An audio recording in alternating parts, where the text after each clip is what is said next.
جو اپنے باپ کے جگہ دوسرے کو اپنا باپ بتاتے ہیں یا اس کا نام لگاتے ہیں. حدیث کے اندر ویسے غلام کے لیے بھی لفظ ہے اور انسان کے لیے بھی ایک مطلب. اسی طرح ایک شخص اپنے باپ کے علاوہ کسی کا نام نہیں لے سکتا. آئیے اللہ کے رسول صلی اللہ علیہ وسلم کیا فرماتے ہیں, صحیح مسلم کی روایت ہے, آپ نے فرمایا اور کہا, اور جس نے اپنے باپ کے سوا کسی اور کی طرف جو ہے اپنی جو انتساب مطلب نسبت انتساب کیا, یا اپنے مالکوں کو چھوڑ کر, یہ غلام کے لیے مالکوں کو چھوڑ کر کسی اور کی طرف اپنی نسبت کی, اس پر اللہ تعالیٰ کی, فرشتوں کی, سب لوگوں کی لعنت ہے. قیامت کے دن اللہ تعالیٰ اس کی نہ کوئی فرضی عبادت قبول کریں گا نہ نفلی عبادت قبول کریں گا.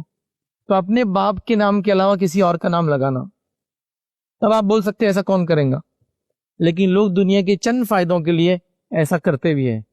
میں فلاں جائیداد ہے, اگر باپ کا نام بدل لوں گا تو وہ جائیداد میں میری بھی انٹری ہو جاتی ہے نا, پرانی جائیداد, بادشاہوں کی جائیداد.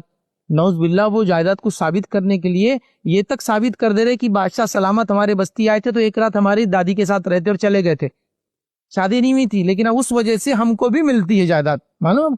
تو نام ڈالے جا رہے, سرنے بدلو, باپ کا نام بدلو, فلاں چیز بدلو, چونکہ اس کے بینیفٹس. نبی کریم صلی اللہ علیہ وسلم جو اپنے باپ کا نام بدلے, اور وہ محرت تھی کہ بھائی اس کا خاندان ہی صحیح نہیں میرے باپ کا, تو لہٰذا دوسرے کو نسبت کر دو.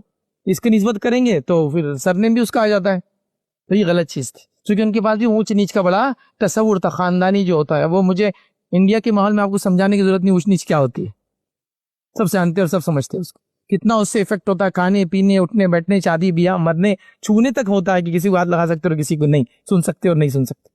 ان میں تھا. تو یہ اپنے باپ کا نام بدل دیتے تھے, اس سے کیا بینیفٹ ملتا تھا, یہ ساری چیزیں. تو بہرحال یہ نہیں کرنا چاہیے.